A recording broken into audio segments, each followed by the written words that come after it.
Hello and welcome. This is NTA Tuesday Live, and I'm Cyril Stober. The Nigerian federal government has approved more than 32 billion naira for disbursement to strengthen primary healthcare facilities nationwide. Announced in March 2026, this funding through the Basic Healthcare Provision Fund aims to improve service delivery, expand 5,000 more facilities, and reduce out-of-pocket expenses. Tonight on NTA Tuesday Live, guests will speak to the development aimed at improving healthcare services, especially in rural areas. But before we get down to the discussion, let's see this report put together by health correspondent Olusheye Adiagbu. Nigeria is journeying toward achieving universal health coverage has long been challenged by limited funding, uneven access to healthcare services, and gaps in primary healthcare delivery, particularly in rural and underserved communities. For decades, millions of Nigerians relied on under-resourced health facilities, often forced to pay out of pocket for basic medical services. In response to these systemic challenges, the federal government introduced the Basic Healthcare Provision Fund, BHCPF, a landmark health financing initiative established under the National Health Act to transform access to essential healthcare services across the country. The core essence of the BHCPF is simple but ambitious: to ensure that every Nigerian, regardless of income or location, can access affordable and quality primary healthcare services. The initiative, through carefully designed implementation gateways, the fund supports primary healthcare centers, expands health insurance coverage for vulnerable populations, improves emergency medical response, and strengthens disease prevention and control systems nationwide. We already have increases in the number of Nigerians accessing basic services from our health facilities, whether it is immunization, whether it is antenatal care. We're not where we need to be in many of the areas, but we are building transparency into what we're doing. In a renewed commitment to health sector reform, the federal government announced new disbursements under the BHCPF targeting critical gaps. This is a quarterly meeting that we hold to review progress that is being made in the health sector under President Bola Ahmed Tinubu's Health Sector Renewal Investment Initiative.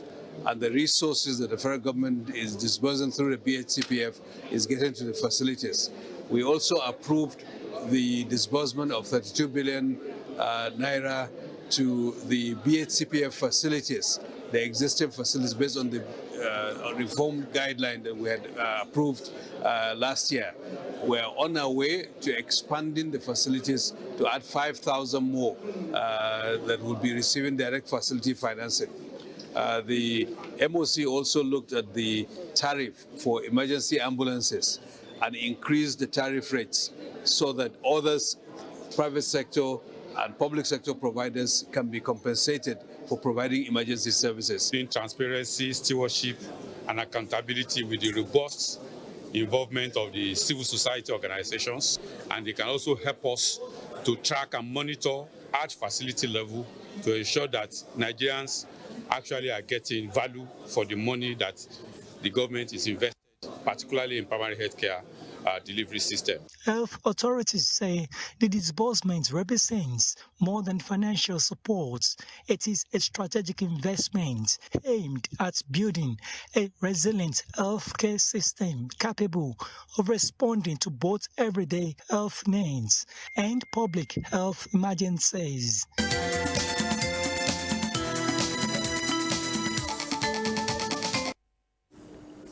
Right, that report sets the tone for tonight's discussion.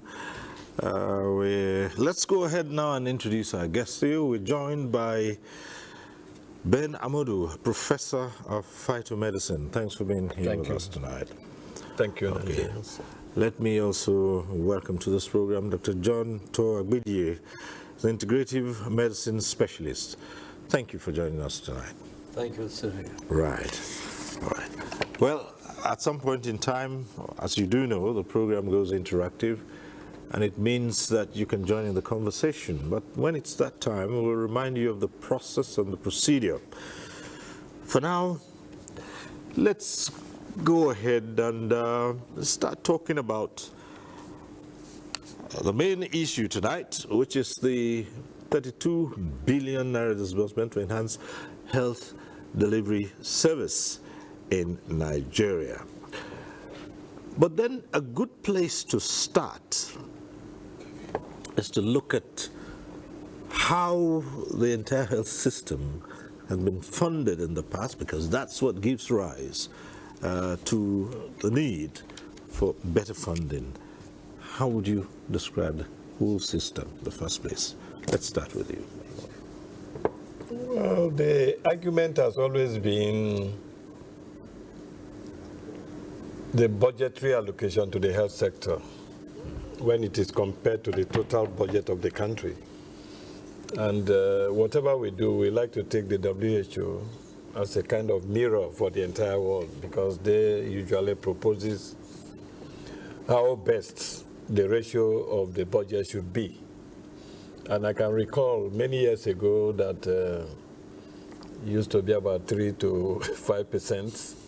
And there was an Abuja meeting where it was agreed that it should be modified towards the WHO. And I think since that time, that has not been, we have not been able to do that because of scarcity of resources, which has always continued to be there. Oh, well, I'll look into that. Dr. John, I agree with you. Well, thank you, Siri. I think this is a very germane topic, and it is actually timely. I cannot agree more with Professor Ben Amadu. In terms of figures, when he talked about the Abuja Declaration, actually they say that nations should dedicate 15% of the budget to the healthcare, sector. Looking at the Nigerian situation, where we less than 5% of our GDP is dedicated to, the health, sector.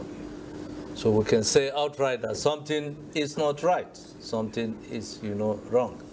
And as I always tell people, if we don't get up to do it right, nobody is going to do it for us. These things are really very, very clear. Nations that have actually gone the right way have deliberately decided to do the right thing. Maybe just like Professor Ben said, as WHO has actually encouraged and then mirrored us. But if they actually mirror you and then you don't look at, the mirror, you wouldn't know how dirty looking you are unless you really look at, the mirror. That is what I would say, for now. Oh, well, so 32 billion naira, that's to go to, enhance health delivery service. How will this funding impact healthcare access across the board? Well, if I would comment first, it's not just the figure. You can mention any figure. But if that figure is not utilized properly, it takes you nowhere. 32 billion, yeah, it's some money. But if you don't use it properly, I will emphasize again, it will not take you anywhere. Nigeria is a country that we're well blessed in terms of human capital, financial, resources. We have what it takes. However, our problem has been that of the willpower of implementation. We can talk these figures, but we've had this over the years, over and over. Please, let's really face each other and then tell ourselves the truth. Maybe we can be redeemed. But if you just announce this year 32 billion, after 2 or 3 years, to 32 billion or even more, and you don't show us what that 32 billion has translated to, we are living in the concept of a mirage in the desert. That is what I'll tell you up front. So there is need for the government, and not just the government, the whole country to really wake up. As I said, if we don't do this right, nobody is coming to do it right for us. In the course of our discussion, we're going to discuss one of our major limitations, which has been that of corruption. If you say these things and the money doesn't go where it should go, and it is not properly accounted for, that is accountability, we're not going to move anywhere. Great. That money has been announced. Great. We pray that let's see how it will be used and translated to human capital improvement. Well, as Dr. Media says, it's not just about the amount you are allocating for any specific cause. It's how you put it to use. Nigeria is a very, very big country. So when you talk about 32 billion, for instance, we are made up 36 structure with the Federal Capital Territory, so we can easily say 37 states. So if you come down to divide it on the basis of straightaway units of the country, you will see that there's a need for proper planning in our health policies and proper health tracking, proper health monitoring, based on what my colleague has just said. If those planning and proper monitoring and tracking is not done, we will not go anywhere. Well, if you look at the budget cycle of various government departments, you can see repetition. Things that have been done before have been repeated year in, year out in budget presentations and in all that. And the money will just go in. If it's not properly planned and monitored, there will be no results. All right. So the basic thing, as we said in our introduction, was that this funding would go to expand some 5,000 facilities. And of course, there's a huge leaning towards health facilities, basic health facilities, particularly in the rural areas. This probably would be targeting those. It would seem that part of the huge challenges the country has had has been in basic health access, particularly in the rural areas where most of the people reside and do not have access. So it is hoped that this would go a long way to addressing that deficit. However, I still see that Dr. John Toagbidi is still a little bit skeptical. But then there's a huge need in the rural areas. Let's hear you about what facilities are like in rural Nigeria. You see, the lack of infrastructure constitutes one of the major bottlenecks in our healthcare delivery system, especially in the rural areas where they don't have easily accessible infrastructure in terms of transportation, in terms of communication. The roads are really bad. You cannot just reach them easily. However, maybe before we go into further details, well, it is a welcome development. Yeah. It is a welcome development. We just hope that moving forward we would get it right. And another thing you have to consider for the rural areas is that most health professionals, maybe because of the poor remuneration, they don't want to go to rural areas. You can go and put these facilities, but if you don't change the way things are done, in terms of management, in terms of training, in terms of care, the general welfare and motivation, those people that are supposed to be in the rural areas to administer, health care, services, they would not like to, go there. Because, tell me, you cannot just go to a rural area where you're supposed to have a basic laboratory that has to use, electricity, and maybe for a whole month, you don't even see electricity. How are you going to do that? It's just impossible. You look at parts of the world where these things are done properly. Even let's use an example of a small country like, Cuba. If you see that the health care standard in Cuba is just unbelievable. And in terms of development and natural resources, I can tell you that Nigeria is more blessed than, Cuba.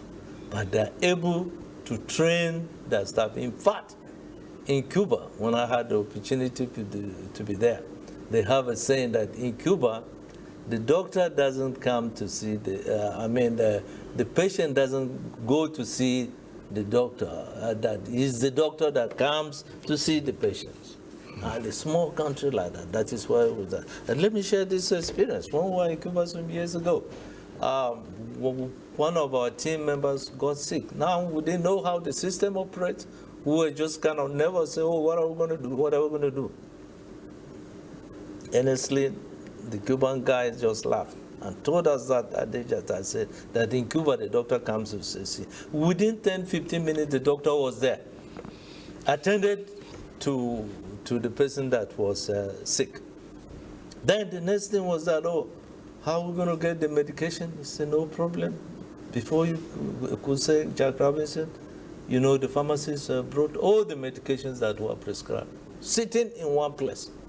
So the point I'm making here is that if we want to make things work, we should make it work. A key to healthcare delivery services is what we call the primary health care. For the primary health care centers, they should be a focus on this. And one of the primary health cares are not actually set up in urban areas or in cities. You center in the rural areas. And they should have infrastructure. The staff should be trained. The staff should be properly motivated so that they can go there to render the services. Rural health facilities have for long been in a state of, there are so many Nigerians who tell you that almost non-existent before you even talk about the state of facilities in there. And so it is hoped that applying this funding would go to the grassroots and address some of those challenges. But again, let's spend some time talking about those basic health challenges that you find mostly in the rural areas and how to surmount them. Just like Dr. Awide has just submitted, it all boils from the organized system at that level. If it is not well properly planned from the states and is spread to all the various divisions, you will not be able to have the results that is required. If you go to most of the rural areas now, the hospital buildings are dilapidated. All you get is very big contract for the supply of certain basic equipment that are lying scattered. You may enter with the ceilings falling down and not. Those are not encouraging for even people walking around there. They even feel ashamed sometimes to go and report.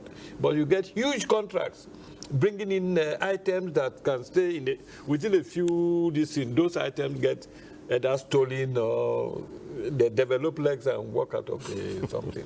So the best bet is to use the WHO guideline, and as has been done like for countries like India, where now WHO is using India's data to do some of their projections, because they are intentionally do their health policy, do their health diagnostic, do their health tracking based on standard procedure.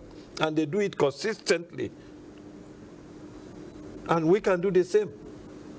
We have well-trained people appointed as Minister of Health. But going down to the level of the states, they have relevant, well-trained people appointed.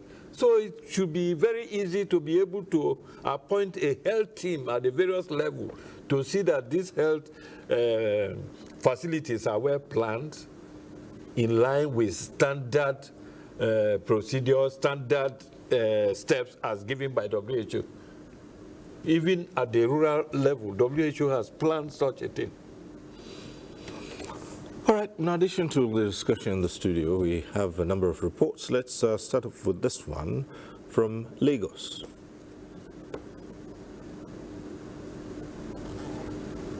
Lagos, a bustling state with over 20 million people, needs a robust health system to keep its population healthy. In addition to other health facilities, the state relies on more than 300 primary health care centers. Recently, government equipped the facilities with solar power sets and upgraded maternal wards, which residents applaud. What the government has provided for us in terms of that equity sharing is even above the world standard. If they are to get the world standard, I'll give them above the world standard. They just need to work more on the facilities. They are really trying a lot, and the doctors are good. They are trying. Even with the upgrade, the federal government is still working towards making the centers perform optimally with the approval of the disbursement of more than 32 billion naira to primary health care centers across the country. Medical experts describe the move as a strategic overhaul designed to standardize, equip, and sustain the facilities. The disbursement of the funds focuses on performance-based implementation, transparency, and accountability for procurement of essential drugs, consumables, and maintaining the facilities. Whatever finance can solve to help the primary health center to do more of their functions, basic treatments, immunization, surveillance, registration of beds. It's not just money. You must have a very solid plan. You must have a system of accountability. You must have very strong clinical governance. For millions who rely on these clinics in Lagos, the hope is that the renewed Hope Agenda's intention of ensuring 1% of the Consolidated Revenue Fund is channeled into strengthening primary healthcare infrastructure will be achieved.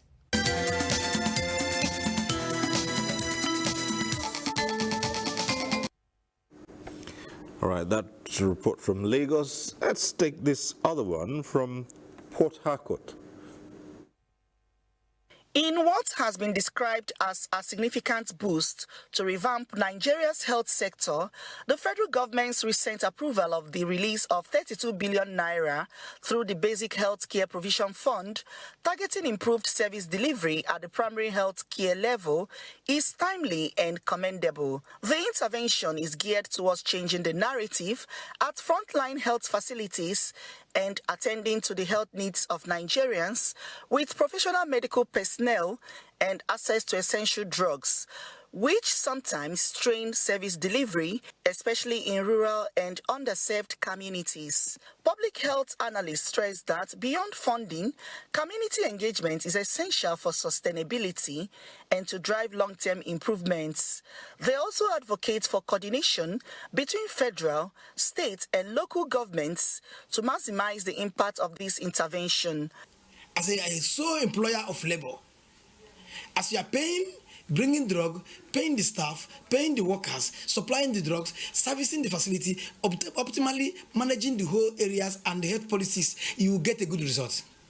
And there will be turnaround reports, positive information going back to what? As a feedback to federal government. And there should be what? A monitoring team for what you call primary domiciling, implementing structure that will make a primary health care facility within the remote areas feed impact of this federal government laudable measure. Because now at this point, the government through the provision have made available affordable drugs, then it will also reduce the out-of-pocket spending on medical tourism by the people.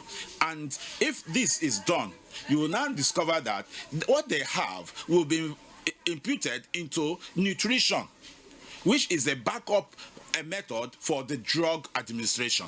There are also calls for sensitization to ensure that citizens are aware of the services available to them under the program, thereby increasing utilization and improving health outcomes.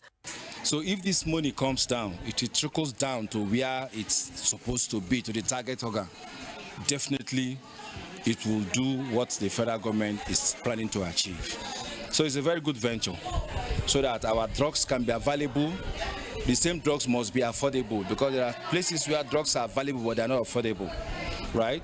And we're talking about safe quality drugs that can trickle down to the primary healthcare center. With this renewed investment, expectations are high that Nigeria's primary health care system will witness measurable improvements, bringing the country closer to achieving its universal health coverage goals.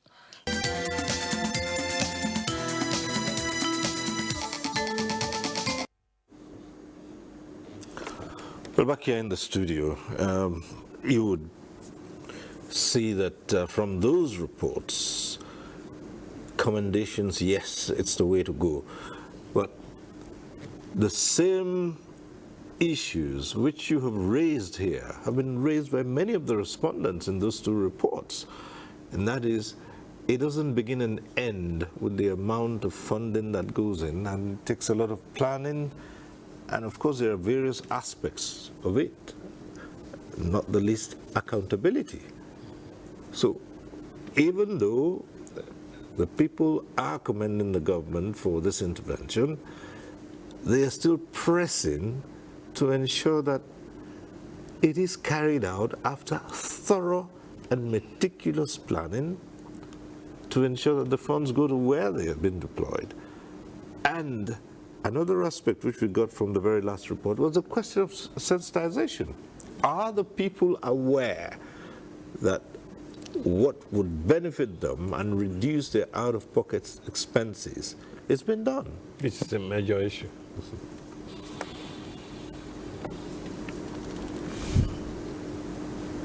Yes, Dr. Agwidi. Well,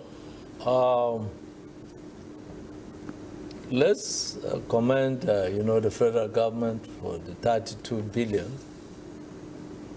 that has been released, just like we've all agreed, and I'm happy the people from, the reports that we also got, they need to be aware that these funds have been released. And not only the awareness, the key word here is accountability, accountability, accountability. This has been our main problem. There is no accountability. People would do things at the punitive level. We need sensitization and accountability. I cannot agree with that anymore. So we've heard of such, events, but today, where? So in other words, what I'm calling for is accountability and sustainability. It's not just right to just release that, and they should be planning, monitoring, and sensitization. This money is released. For what amount of period? Then after some time, there should be a key performance index that must be actually evaluated. How well have we done in implementing this, project? You score yourself. Areas of improvement that needs to be improved must be improved. Proper accountability should be given, and we should also see results. It's not just enough you did this maybe just after 1 year or 2 years. Is it going to be sustainable? Speaking of which, in your opening comments, Professor Benamodu, you talked about certain facilities that go without much needed infrastructure. You spoke about rural centers with little or no access to electricity. But from the first report we carried, which was from Lagos, we did see how part of this revamping of the health centers, we saw solar panels being deployed in order to provide all-round electricity. But it takes us back to what yes, about sustainability. Yes, we have the panels in place. The panels also have other inputs, batteries and all those, and they run for a period of time.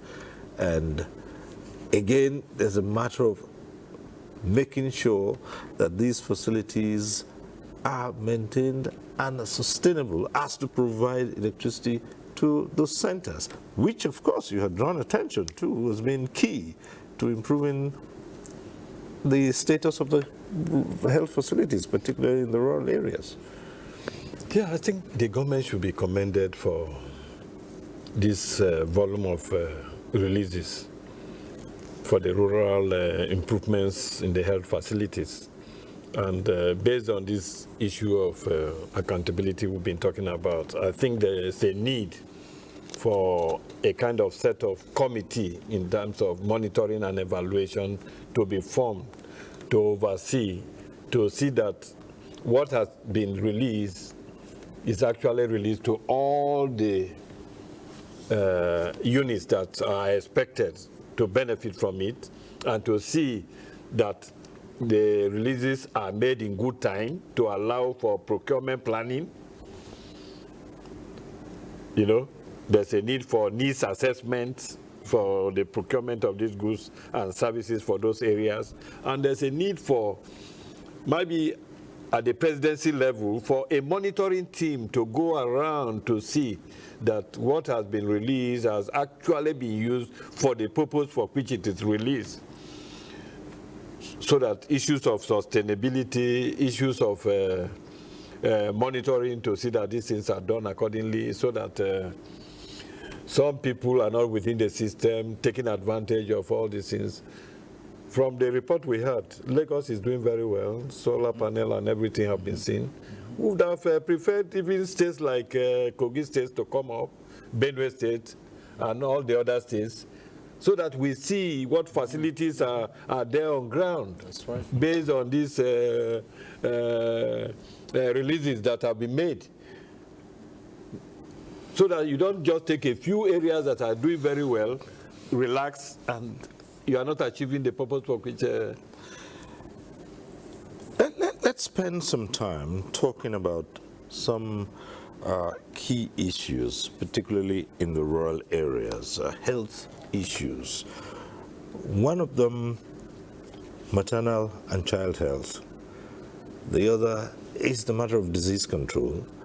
And as was mentioned in one of the reports, drugs that are safe, available, and also affordable. But let's begin with the matter of maternal and child health outcomes, Dr. Agbidi, particularly in the rural areas. Are we seeing a reduction in the mortality rates that we have been so associated with for so long? And what are those missing things? What aren't we doing right to bring down maternal mortality?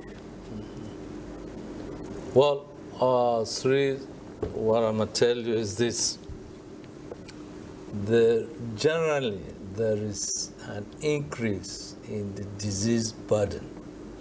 And this comes from both communicable and non-communicable diseases. Let's look at the communicable diseases. If you go now, epidemiologically, we've seen that cases of diabetes and hypertension are on the rise. Why is this? Why? Good question. Well, the whole thing about disease is linked to, lifestyle. the lifestyle in rural areas is changing. There is need for people to be properly, educated. And one of the best ways to do this is through these primary health care centers, both in terms of provision of materials as well as education. And I think this is the crux of this discussion. That's why we are here. These things are lacking. And if you don't have the primary healthcare centers functioning properly, Rosamari just described it, most of the primary healthcare centers are in a dilapidated state. So why wouldn't the disease rise? There is no checks and balance. The place that is supposed, it's just like, I like talking and giving an example. You suppose when you are sick, you go to a doctor, the doctor treats you, and you get well. Now when you're sick, you go, there is no doctor, or a doctor who doesn't know how to treat. I'm not saying that doctors don't know what they're doing. No, I'm not saying this. But I'm just giving an analogy that if they are not there, what are you going to do? From one complication, you go to the next. And when we describe healthcare in general, it's actually a chain. If there is that break in that chain, it's a failure. You cannot deliver the results. Talk about infrastructure. If it is not there, the chain is, broken.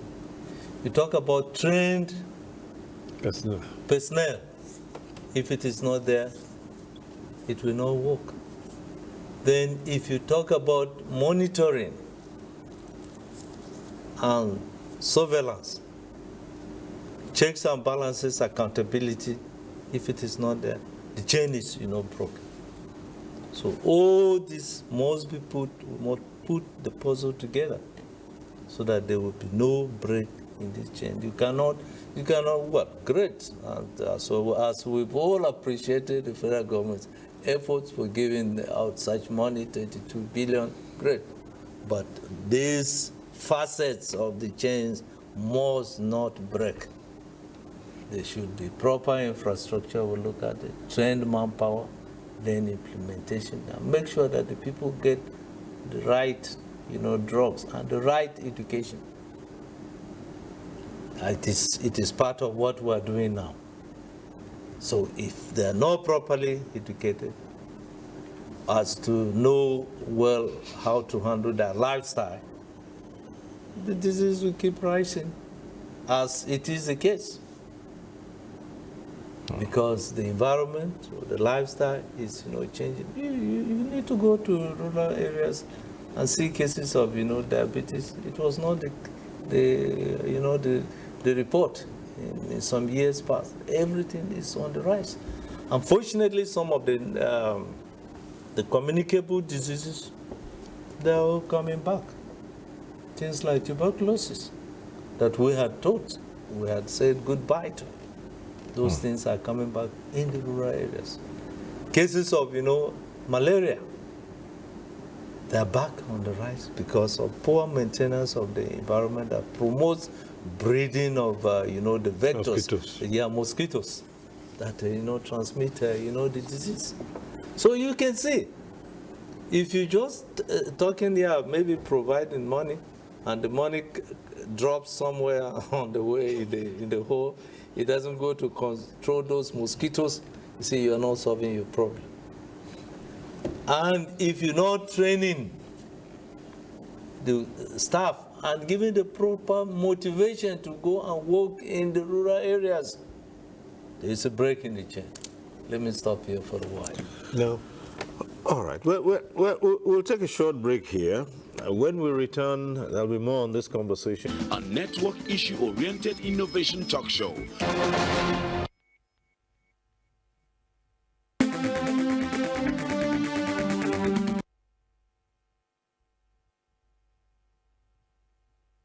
revamping some 5,000 health facilities across the country, particularly in the rural areas.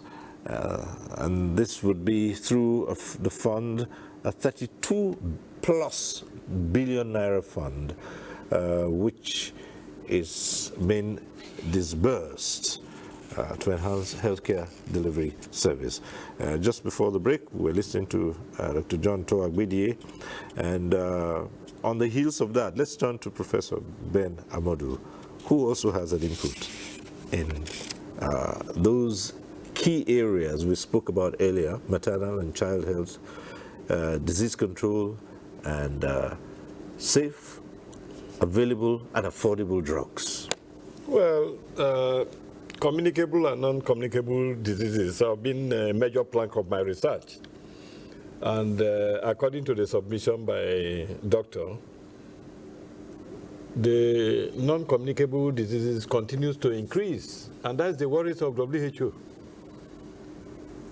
As of this period, this year, 74% the cause of death in the entire world is due to non-communicable diseases.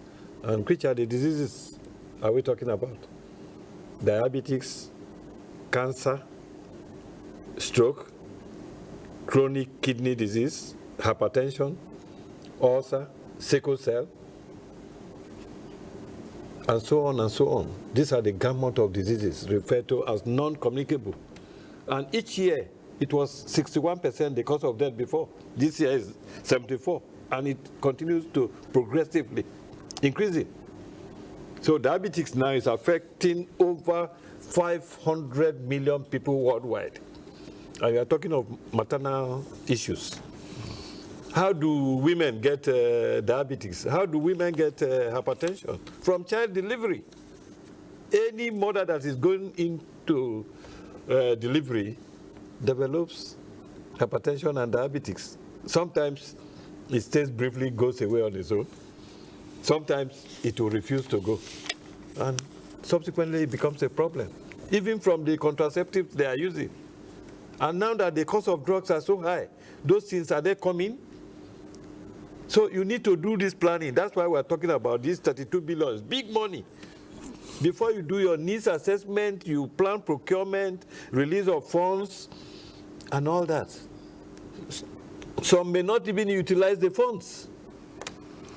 So they need to have a proper strategy to plan this procurement and monitor it and do evaluation so that at the end of the year, you would have known, oh, this 32 billion based on so area for so number of clinics or whatever they call them all over Nigeria. How have we been able to do with this 32 billion? So that for sustainability and way forward, we would have learned from what has been spent and what has been released and the level of performances. You may be in a rural clinic. A woman who is trying to deliver has an issue, and the issue cannot be handled within that locality. There's a need to make phone calls. There's a need to use a vehicle to, there's no petrol. The vehicle is available. The tire is down. So many things. So this thing has to be carefully planned and done so that we can achieve. Cardiovascular disease accounts for 17.9 million deaths. And these are things that can be controlled. What are the gamuts of cardiovascular diseases? Hypertension, cholesterol issues, heart-related issues, and go. And these are things that can be carefully, from his perspective and my perspective, these are things you can control quietly using some cheaper methods and so on, without depending on statins. You have to buy statin to take to clear cholesterol and all that. In my Nigerian situation, in over 15 years now, we've been curing an enlarged heart without the need for a complicated open heart surgery. I was reading on the social media that an enzyme has just been discovered now in Italy that can dissolve cholesterol and thereby reduce the clogging of arteries by lipids, cholesterol, and what have you. This is what I have been doing in the last 15 years without operation. You know, once you are 50 years and above, to open your heart and do operation for over 18 hours, a lot of people will pack up on the operating table. So we need to integrate the various aspects of healthcare into the general, for proper management and for cheap management and so on, because we do this at a cheaper rate. All right. We'll come to that shortly. But let's return to one or two other reports that we have here. This one is from Kaduna. Established under the National Health Act of 2014, the Basic Health Care Provision Fund provides a basic minimum package of health services to Nigerians through primary health care facilities. The fund is sourced from the federal government's consolidated revenue, alongside support from development partners and donor agencies. Through its implementation structure, the intervention operates across key gateways, with 45% allocated directly to primary health care centers, 5% to emergency medical services and ambulance system, while other portions support public health emergencies and essential health interventions. The primary health care gateway, the insurance gateway, the Center for Disease Control gateway, and also for the emergency medical services gateway. So that is how it is distributed. Money the national sent and what the facility have, the rule of the state is that 50% of that fund on a quarterly basis must be used to purchase drug at the facility level. In Kaduna State, the fund is being utilized, translating into improved service delivery, with 255 primary health centers renovated and upgraded to level 2 standard, becoming more functional, accessible, and responsive to the needs of the people, even in rural communities. There is a governing structure that monitor how this fund is being implemented in the state. Federal level, we call it the Ministerial Oversight Committee, while at the state level, we call it the State Oversight Committee for the Basic Healthcare Provision Fund. Well, we have areas of tracking accountability in the state. One, that is the first and foremost, is the issue of fund retirement that we only send to the national.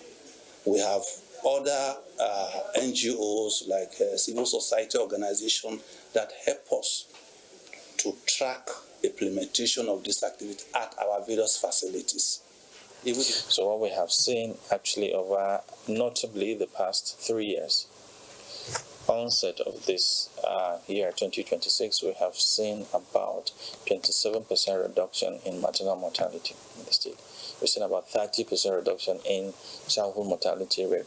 Childhood meaning under 5, neonatal and infant mortality, in addition to some other output achievements in utilization of modern contraceptives. However, stakeholders are calling for increased transparency and accountability, especially at the local government levels, to ensure that the resources are utilized efficiently and reach the intended beneficiaries.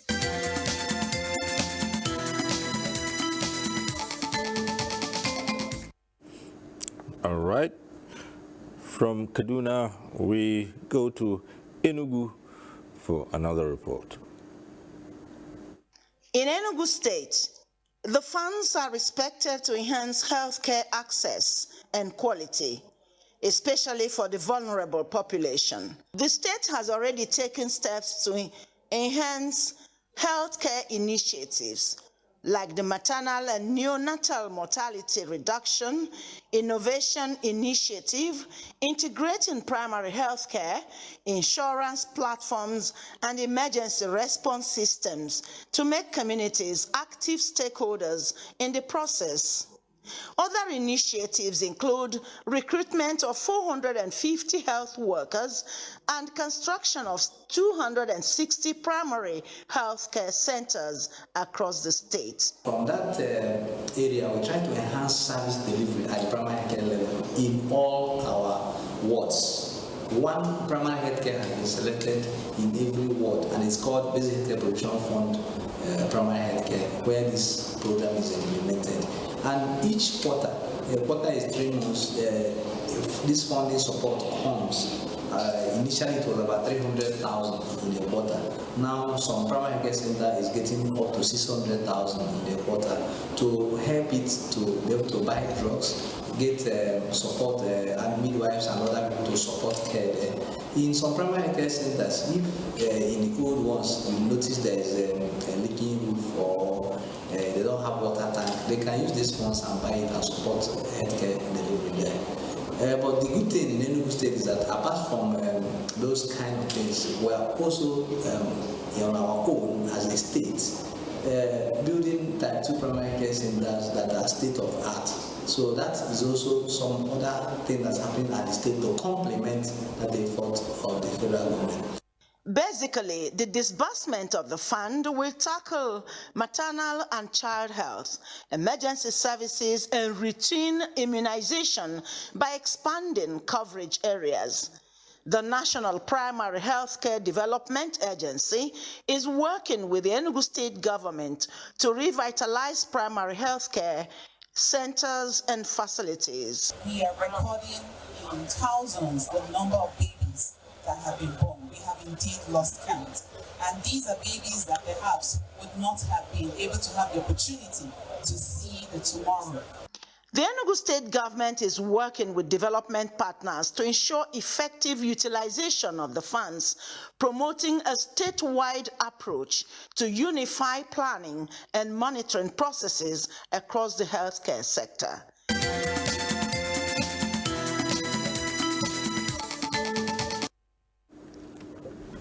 All right, just before we get to those two reports, just a quick reminder that the phone lines are now open, and it means you can join in the conversation in the studio. If you're calling in, we say this every Tuesday, you're calling in when your call gets through. If your call gets through to the studio, turn down the volume of your TV set. That's the way to avoid the echo or the hurlback. We also like to encourage you to go straight to the point, ask your question or make a comment, and our guests would respond to such issues as you might raise. We ask that you do not bother too much about the greetings, just a simple hello would do. And so we expect to hear so much from you, contributing to this talk about improving and enhancing healthcare delivery service at the rural areas through this 32.88, I believe, billion naira fund, which the government is providing. Yes, back to the discussion. We see the example of Kaduna State, for instance, and perhaps 50% of whatever allocation they're getting the government is going to the purchase of drugs, and the state government also is chipping its own in. And you do find that happening. Well, it might not be the same model in all the states. However, the matter of accountability has been pushed forward, where there is actually a state oversight committee which works in tandem with the ministerial oversight committee. Perhaps those would help to allay the fears which you gentlemen have expressed about accountability in handling of this fund, sir. Yeah. That is part of what we are talking about. So the example being exhibited by Kaduna is commendable. Yeah. And it should be others who are not doing the same should learn to do such, so that they know that there's an oversight. Knowing that there's even that committee alone will go a long way to prevent a number of issues that we have raised here. In your comments just before we took those reports, you touched on a key aspect of healthcare and said, while all this is going on, there has to be an intentional effort to integrate medicine. And that takes me to Dr. John Toagbidie. You are an integrative medicine specialist. Let's talk about that. What does it entail? What is it?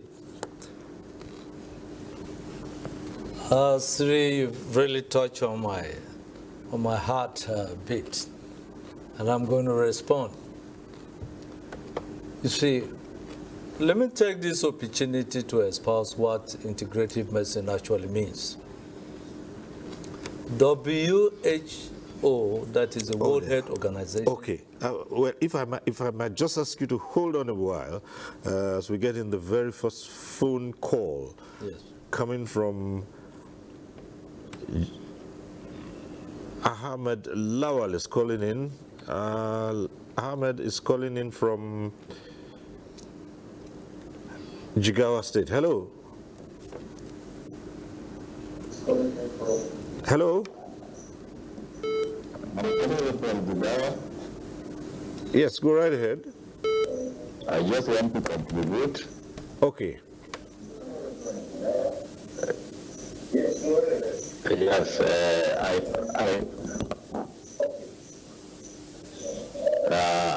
I just want to talk about the implementation.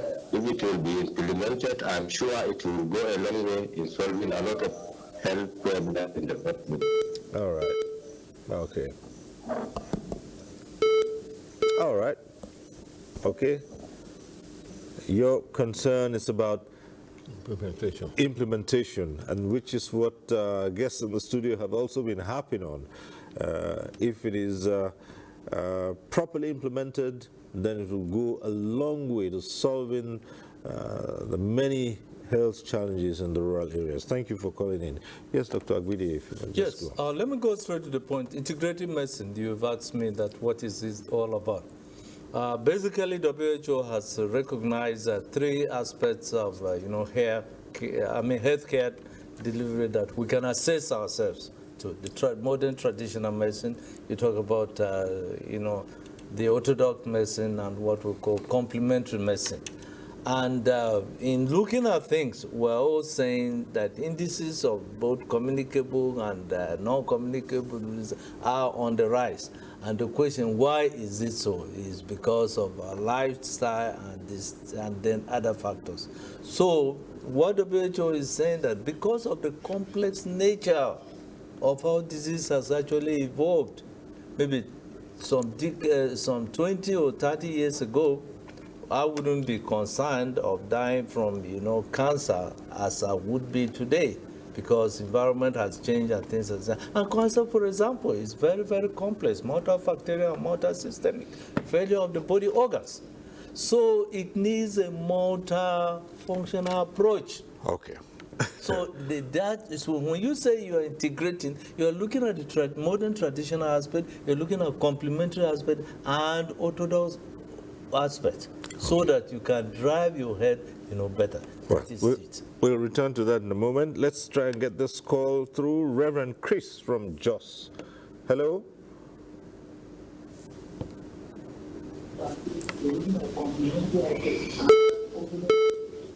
Hello? Yes, go ahead. If that's Reverend Chris from Jos, go ahead.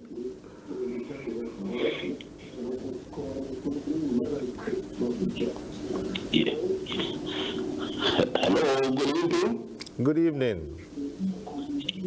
Yeah, I'm very happy with the discussion that is ongoing.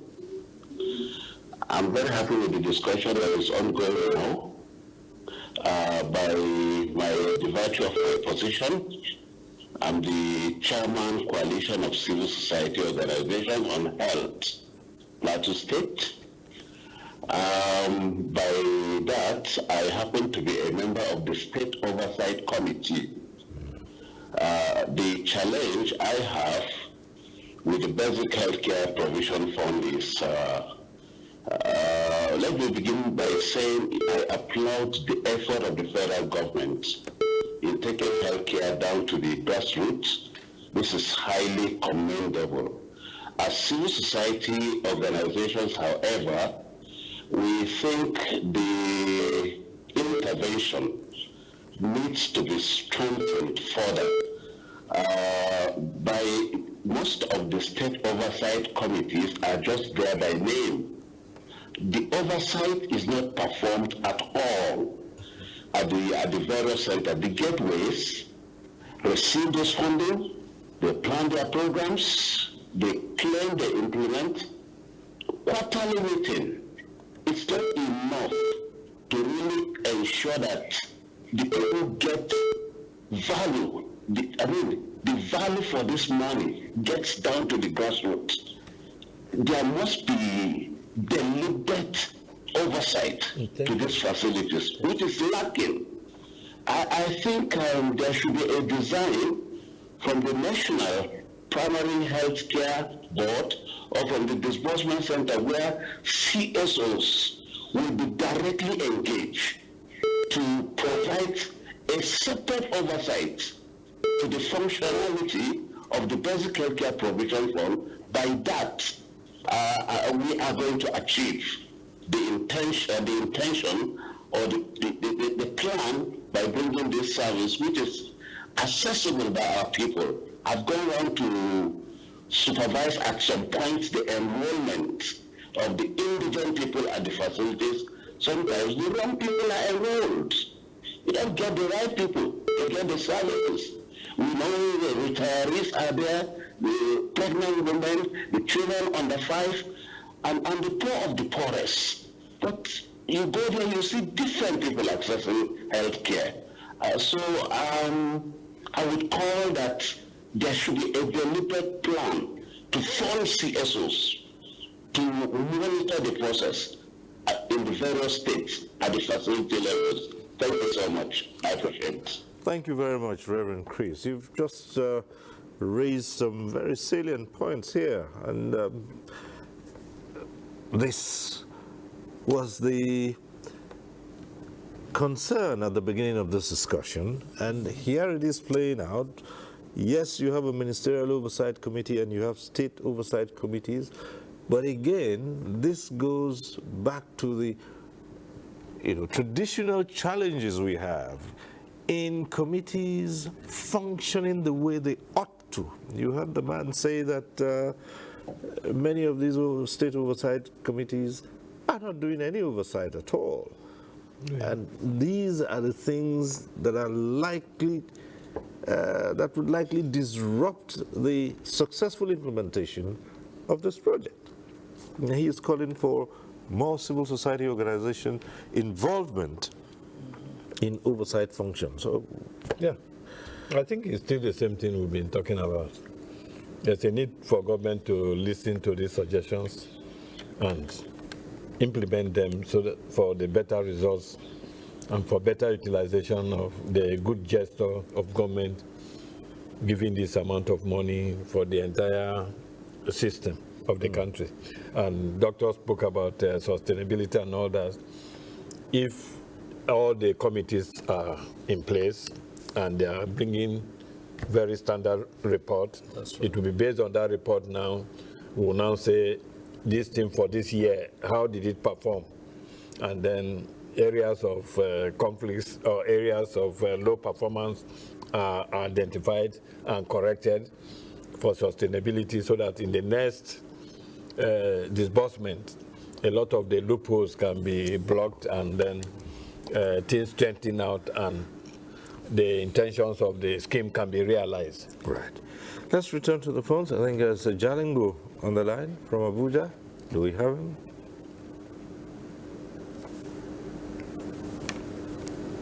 Hello? Right. Hello. Good evening, Mr. Singh, my father. Good evening. I just want to greet the other people that they are invited on the floor. My only just a question. The question goes to the professor directly. He has talked about the issues of diseases, but my question is this: how do we control all these things? Because some of the issues that he raised, mostly about the hypertension and the diabetes, that's the only sickness that almost kills many people in this country now, because of the hardship and the issue of family in the house. But how do we control it? Are we going to control it within ourselves or we should? Okay. Well, easily he's referring to the scary figures of the incidences of hypertension and diabetes, which you talked about, and he's wondering how do we control this? Yes, that is why you talk to the doctor about the integrative nature of all these things. Yeah. If we are all involved, talking together and providing solutions, For diabetics and co, there are a number of lifestyle modifications. There are a number of things that can be through education, which you have suggested earlier and all that. If we're all involved, coming together. Easily, when you say lifestyle modifications, well, what is it that people are doing so much that, you know, exposes them to diabetes yes, and yes. I can give a few before Doctor speaks. You know, weight, our weight, a little change in weight, WHO is very, very serious about it. Your weight as human beings, any little change can lead to any of these, if you don't have the right BMI, weight over height squared, the square root of it must be less than 25.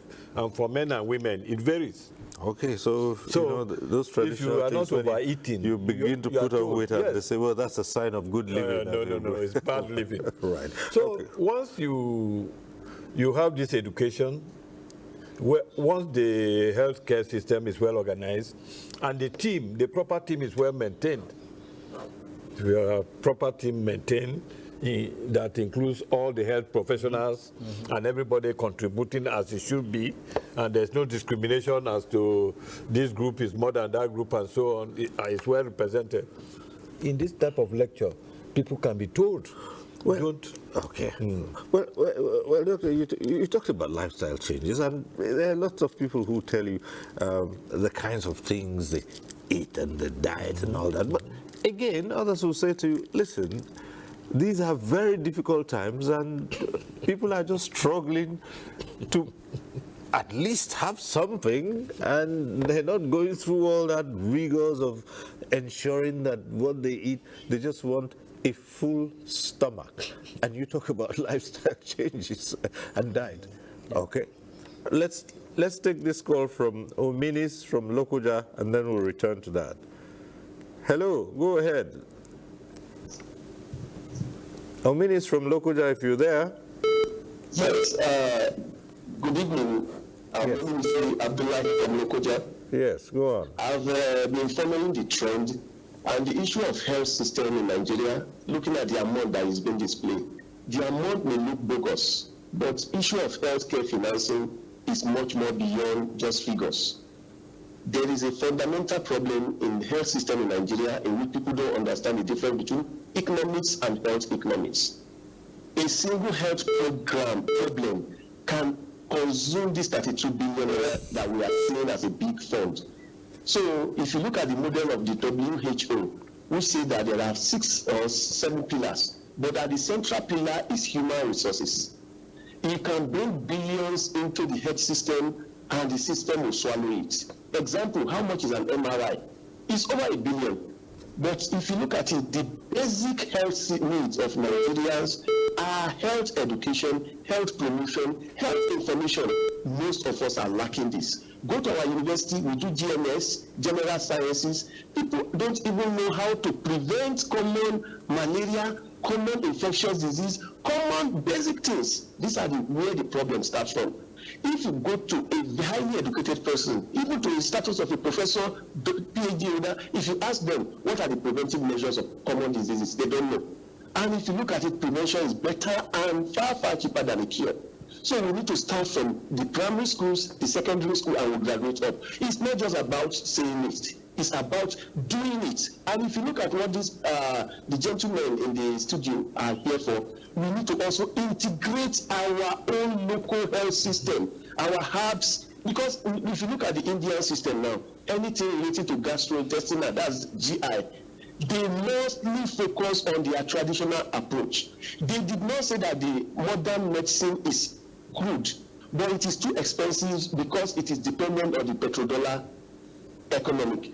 So we need to come to home what is health economics in relation to our local available resources, which is what primary healthcare focuses on. This approach through basic healthcare is excellent, but with our system, it is not sustainable. So we need to look at ways to sustain the system locally. Thank you. Thank you very much.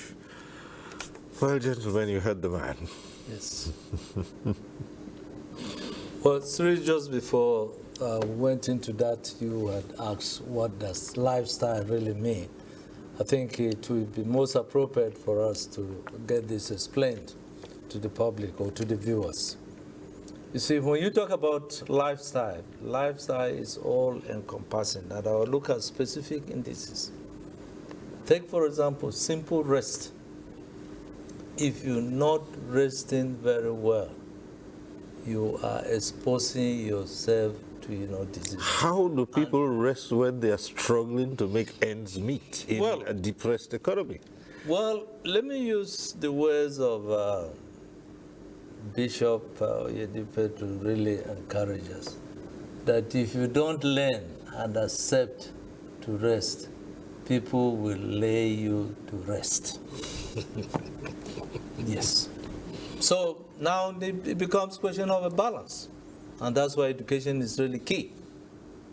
Yes, in the face of all these challenges, hard lives, this and that, if I knew that rest is very important to my own health, I would try to, balance so that I can scale through.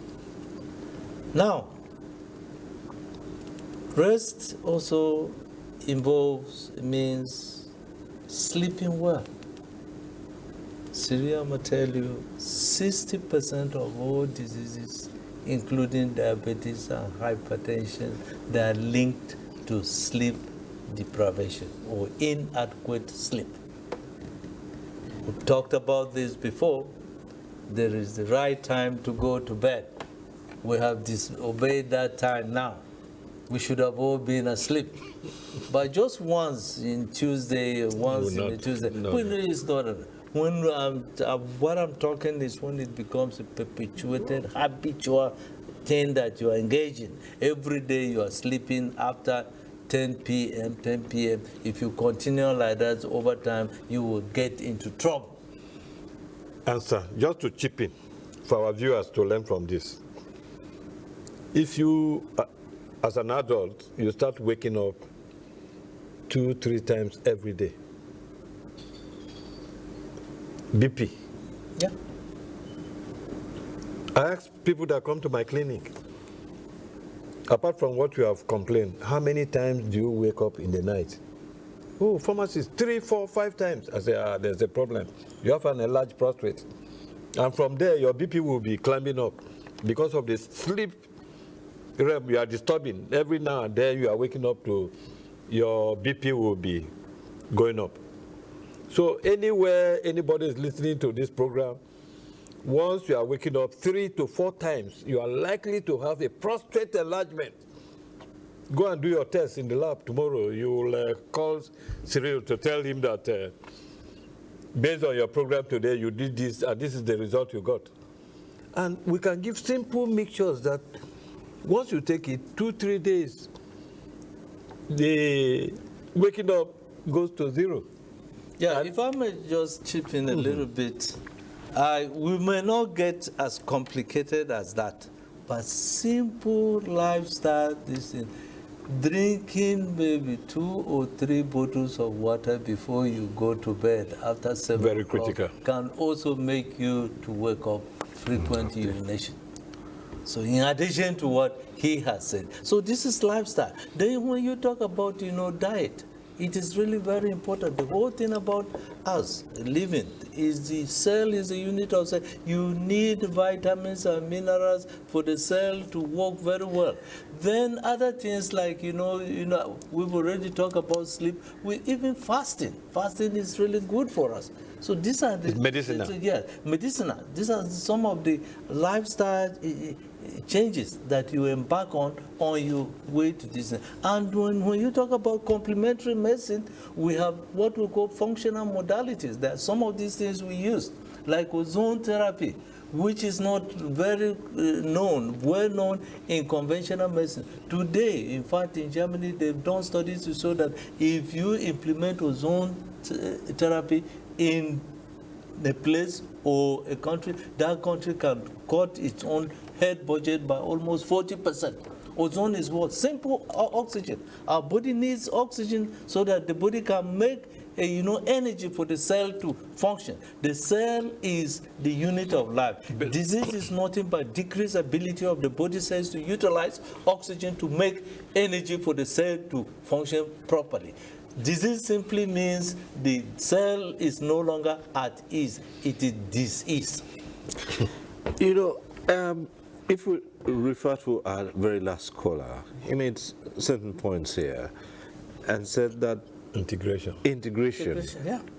And the question would be, why are we not working assiduously towards that? If other countries have realized how important, I do know that there are efforts going on, but Nigerians would say, look, we need this to be happening like 2 days ago. Yes, you're right. If you look at the whole world, especially in India, China, and even in the United States. America now. You have, they have integrated, and I told you that WHO has called for integration because the body is so complex. You have 9 organs. And this work in a very complex one. Gone are the days where you are just looking at the heart and you are focused on the heart as a cardiologist. The problem may not even be that it may be due to wrong lifestyle that has actually led to that. Yes. So we now talk about that integrative medicine means encompassing all these aspects of medicine that I've mentioned with a holistic approach. And integrative medicine lays a lot of emphasis on what the last caller said, prevention. And we said that prevention is better than So using integrative approaches, you're able to really, you can take ozone just for, prevention of, disease. You don't have to get to that point. As I always say, disease is a process. And you move from health to this disease, there's a wide spectrum. The only thing uniting that spectrum is the lifestyle. That is what makes you, once you start from, head, wrong lifestyle makes the tip, and you start going to that tip down to, disease. Again, the matter of proper planning was not lost on the last caller, as he also talked about, yes, 32 billion plus can seem huge. But even one challenge can swallow all of that up. He's correct. That's true. Right. He is. And some of these things we need to follow through to. I remember I was in this very studio during COVID, where we heard that they were going to come up with centers in the 6 geopolitical zones, the centers of excellence. We've come how many years now? Have those centers ever come up? We should follow through with this, and it's just not saying it. Well, for my colleague talking about COVID, I want to come in. And the need for integration. When COVID came, actually I wrote a letter to a serving minister that I'm researching in the specific area of communicable and non-communicable diseases. And COVID falls in one of the areas. We have dealt with HIV/AIDS, a virus. COVID is a virus. What we are doing can help. What happened? They didn't reply me. No. I have to take my preparation to JOS, which is a viral center, and they analyzed it and said, yeah, you have a point. These things are reactive. Then the minister said, come and see. 4 committees were set up. And the committees all recommended what we are doing. But the most important thing is that we deviated. We went to a small island in Madagascar and took their own that has not gone anywhere for the treatment of the COVID. But eventually, we cured COVID on the social media. Those we treated got cured, and they went there to say, we are cured. And then the government announced that what they bought was not fit for human consumption. So let us try to believe in our own. Nobody has 10 heads. We're all doing science. Okay. Well, now let's come to another aspect of this disbursement. It's a key matter which you've raised. And of course, our last caller did say the way the system is now, it is not sustainable. And if it is not sustainable, then the purpose, it's not fit for purpose. The purpose is defeated. So how can these interventions be made to be sustainable so that we do not end up in a situation where, yes, the funds are provided from the basic healthcare provision fund, they go in, and because of the system in place, after a while, this becomes no longer sustainable and becomes abandoned. Like so many other things have happened to this country. What should we? Okay, let's take this call first, and then we'll return to that. Dr. Garba calling in from Jos. Hello.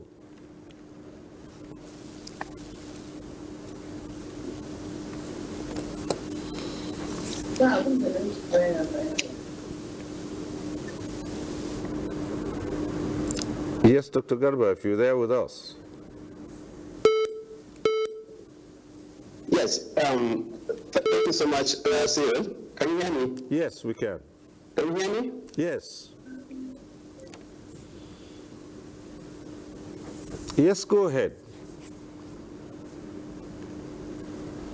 Thank you so much, Cyril, for this opportunity. I have always admired your professional anchor since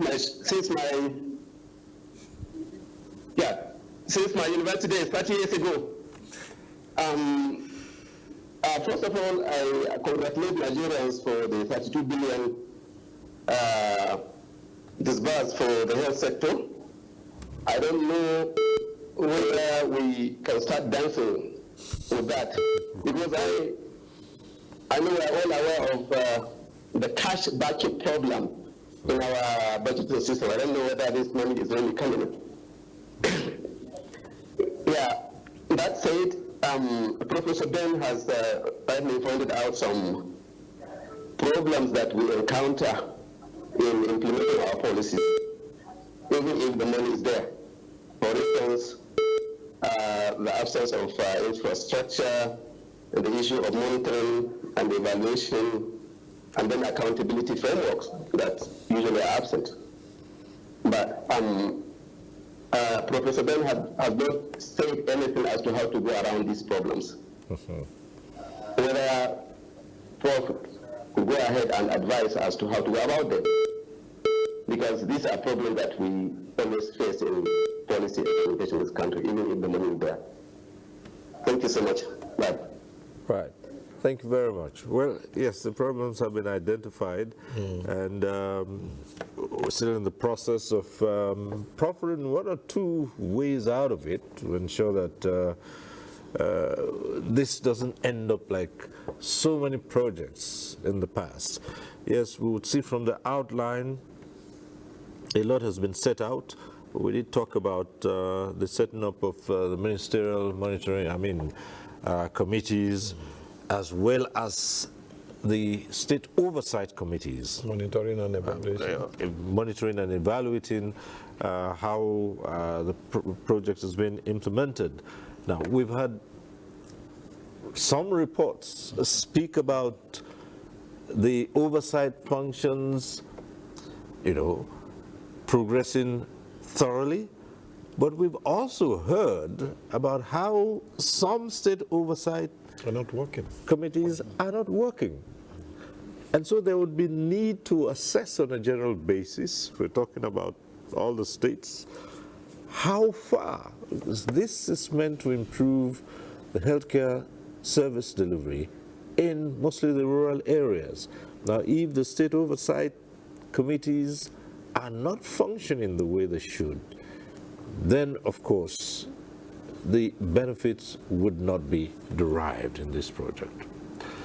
And so our last caller, Dr. Garba from Jos, has said, well, we have identified the problems. What's the next stage? What's the solution? How do we go about them? Sorry, I would like to just... I think it's just to gather all what we are discussing here for government to sit down now and implement them. so as to correct them, so that it will not just be plunging the money into the system and in our usual way, the money disappears.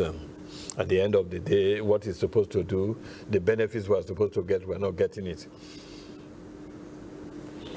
Well, if I may add, Sri, we have a common balance that there is no need reinventing the wheel.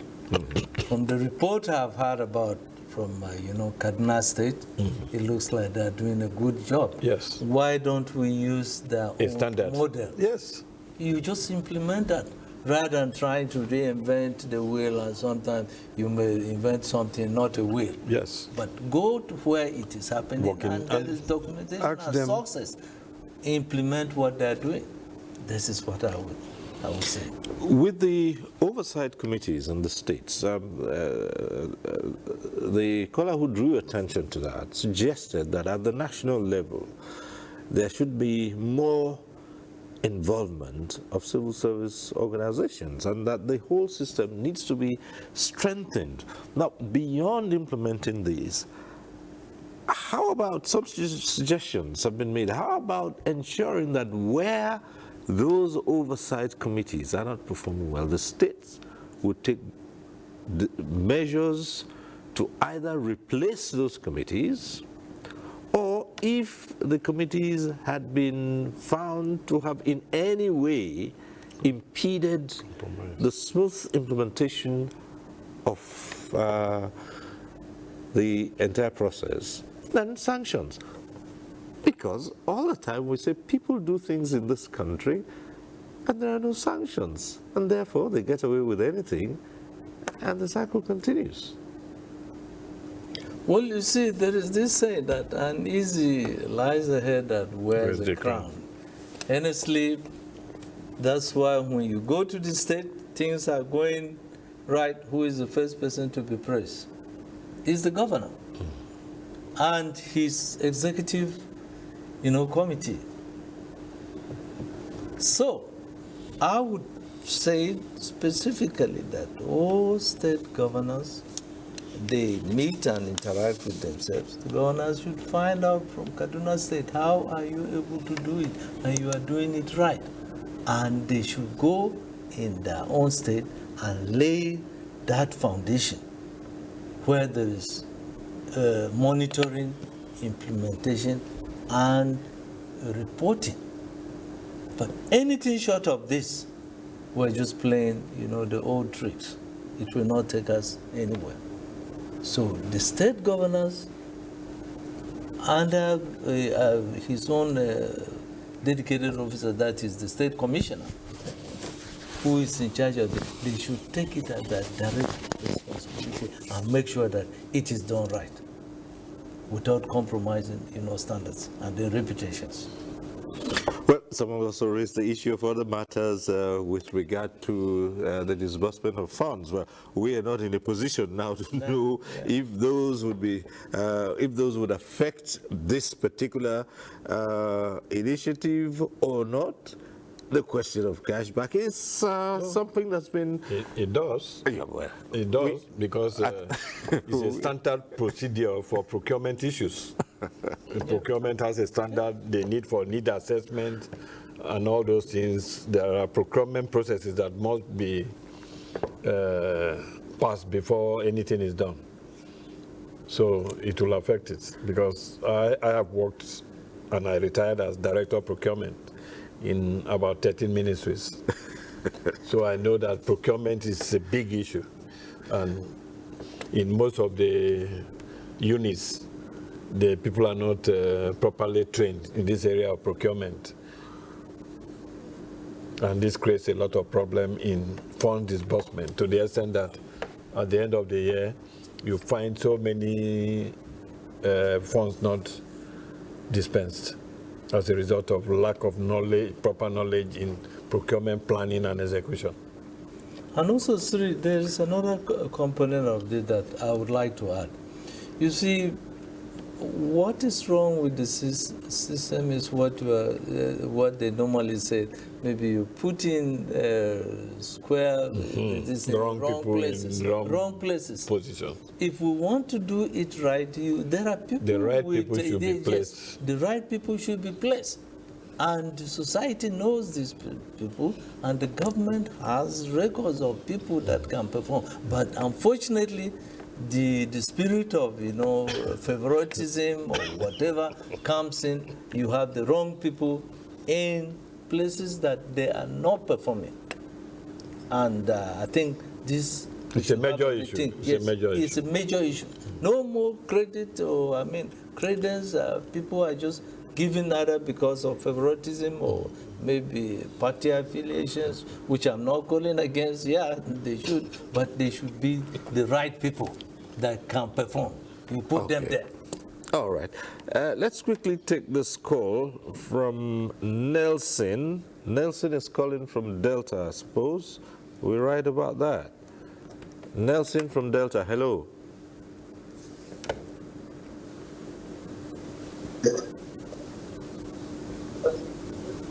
Hello. Hello, yes. Yes, good morning. Well,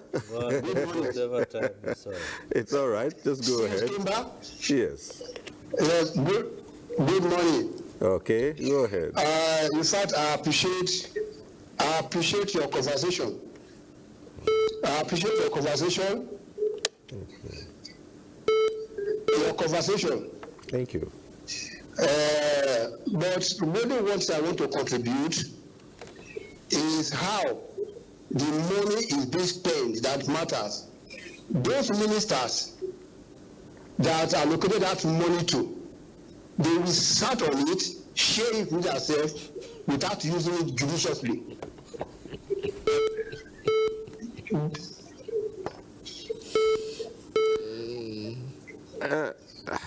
Well, Nelson, you're so pessimistic.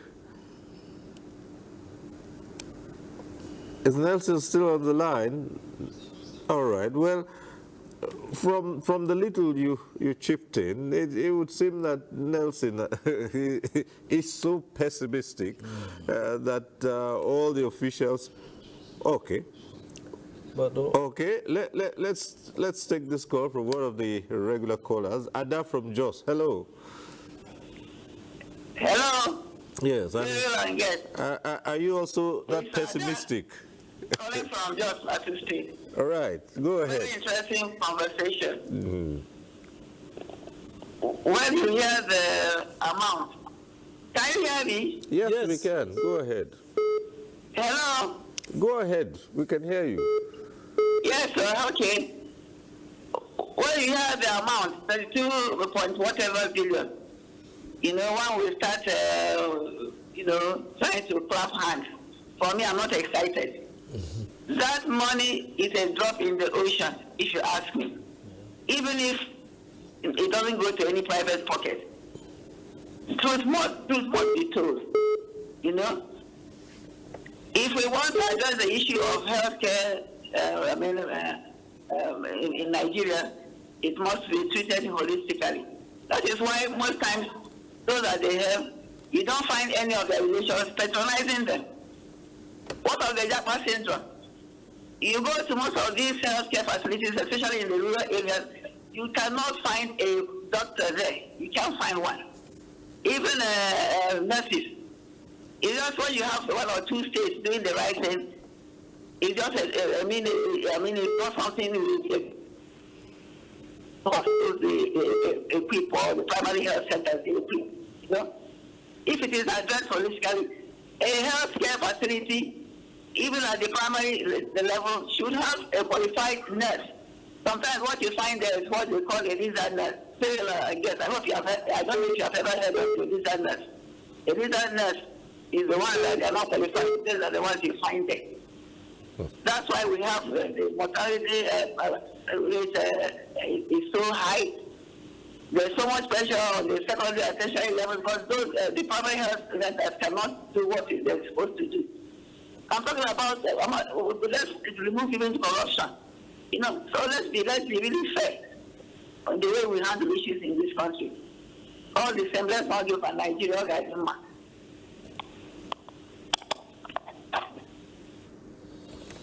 All right, thank you very much, Ada from Jos. And we have these two opinions now. First was Nelson from Delta, who was so pessimistic, and he felt that money was going to go down the wrong way.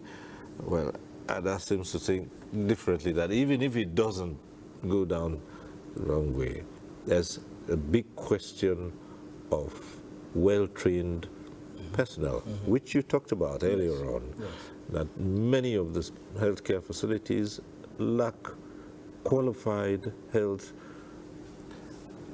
practitioners. And of course, the whole thing is compounded by the so-called Japa syndrome. Yes. And you had mentioned earlier that there was need for adequate remuneration for health practitioners and an improvement in their conditions of service, which is the only reason why they would elect to stay back or be deployed to the rural areas and not elect to be in the urban centers. So how far can this go? Well, to answer your question, it will not take us far, and that's why we are where we are today. Apparently, I was talking to a friend of mine who retired as a very senior consultant, and he was telling me as a consultant, he wasn't making more than maybe 900,000 or up to $1 million in a month. Let's draw back.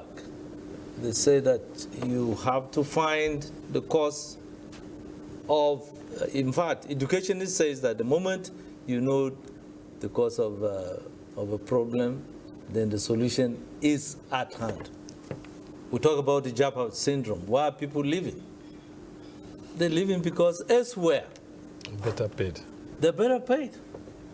So I feel that healthcare professionals should be properly enumerated. Okay.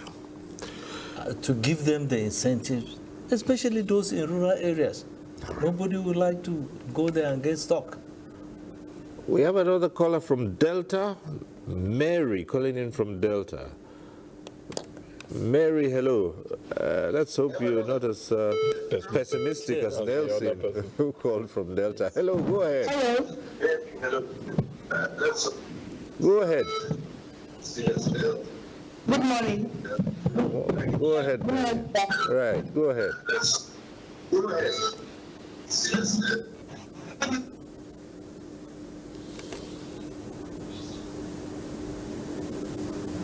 Well, we lost that call. Well, Mary, if you can, do try to call back in, and let's hear your contribution to what we're discussing tonight, which is the disbursement of billions to enhance health delivery service, particularly in the rural areas, and how it should go, and how to make it sustainable, and how to ensure accountability, that the funds go for what exactly they were meant to do.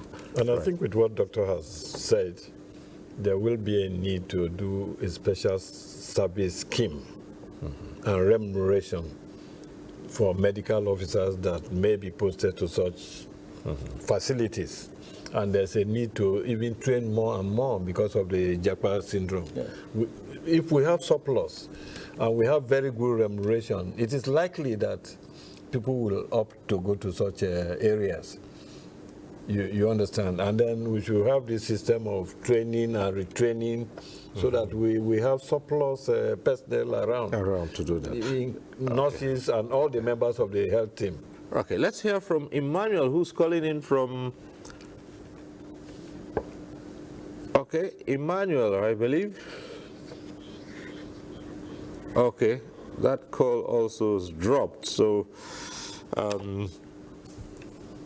well, if you can still make it, well, we will be here to respond to the issues you might raise, but those calls from Mary and Emmanuel, unfortunately, we lost those calls. But back here in the studio, as we prepare to wind down, we have looked at how beneficial the scheme can be, and you have talked about it being commendable effort by the government. The big challenge is following through and getting it implemented and monitored. But an aspect, one of the callers, or more than one of the callers raised, is to do with education. People getting to know and people being educated about ownership. So it doesn't end up as, well, they've cited it, and whatever they do, not them sabi, as they say in popular parlance. So the people can also keep an eye to own it. To own it. Then, of course, we did hear about the people who are attending those clinics not being the ones that the clinics are supposed to be targeting, the poor, the poorest of the poor, those in the rural areas. Is it possible, like so many schemes in Nigeria that are set up to benefit a targeted population, and you find an influx from people who otherwise should not be part of that? I'm talking about where you find a facility is located somewhere, and then rather than the rural folks having access, people coming from nearby urban centers, and the influx is much, and deny the rural folks. With the prevailing situation, you can't prevent what you are saying. It is for all of them, whether they are the poor, the poorest, or they are not. If they have problem, they will want to go in anywhere they can get solution. So I don't think this issue of education... This was mentioned by one of the callers. Yes, the need for this education is very important, and the need for the local people to also own it up. And when they own it up with their leaders within that area, the facilities will also know that there are some people who own the facility. So if they want to do one or two wrong things, they'll be very careful, especially with this influence we are talking about. If they know that it's not meant for them, it's meant for a particular group of people, and the people who have owned it up, you know, that will go a long way in preventing such influence. Right, so in the final moments of this program, let's take a general look at the health situation in the country, what the country needs to do to improve on its health services and to improve access, and of course to upgrade generally the health system in the country. Dr. John Towagbidie, let's begin with you. Well, I will call on the federal government to take into cognizance and implementation what we call the Abuja Declaration. The truth is less than 5% of our GDP is actually spent on the health sector. And this is not right. It will not take us anywhere. And we have identified, the problems, especially when you talk about health care delivery in any nation. The primary health care system is the nucleus. So the primary health care system should be reinvigorated. And we've identified the various challenges: poor infrastructure, lack of trained manpower, and we talk about lack of accountability, even where the money is released. The lack of accountability and monitoring and implementation to make sure that the results or the desired objectives are achieved. This is very important. Integration, we have spoken about integration of the various health models which you spoke about. Even the president, last year in December, the president of the Federal Republic did quote, we should eat and grow what we eat. And they need to bring in all this integrative aspect. He even quoted the name of the DG of the Natural Medicine Development Authority, Professor Martin Semeje, off-head in his presentation. So what has delayed the president's directives from that December till now? There's a need to bring all on board.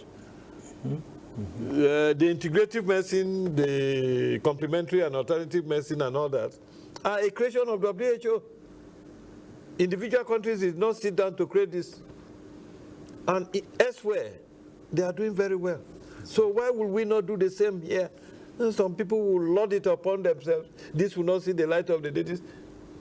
WHO is the leader of the health system all over the world. And WHO is the one that has supported these different divisions. And we need to consolidate, we need to bring them together in Nigeria with our powerful ecosystem. We have one of the best ecosystems in the world. Do you know that herbal medicine is going to over $6 trillion by 2030 to 2050, as projected by America? And 48% of this business is in the hands of the foreign people, whereas the raw materials is here with us. The ecosystem in Nigeria is fantastic. And that is where we entered to get the cure for COVID. And the anticipated bird flu. We already have the antidote in Nigeria. Well, gentlemen, I'd like to thank you for being part of it. But just on a final note, a quick one here. And how much attention are we paying to research? See, that's Zero. where you are, who you are. We should lay emphasis on research. Yes. And there's what we call R&D. At all, zero. Research and development. Any country that does not embark on research is really It's a goner. to a doom. So in proposing the solution for the federal government to take note is to push integrative medicine, push R&D, and improve on the infrastructure. Providing funds is great, but the funds do need to be provided in quantum. Thank you. It is on that note, we must end this conversation. As I always say, no one program can take care of all the issues. There'll be another opportunity to expand this discussion. And so we'd like to thank our guests for coming on and sharing their knowledge with us today. Dr. John Toagbidi, integrative medicine specialist, thank you for coming. My pleasure, always my pleasure. And Professor Ben Amodu, Professor of Phytomedicine, we thank you for availing us It's my pleasure. knowledge. In It's this my matter. pleasure. Thank you so very much. Thank you also to those who called in. Appreciate you being with us. Next week, we'll be back with NTA Tuesday Live. I'm Cyril Stober. Bye for now.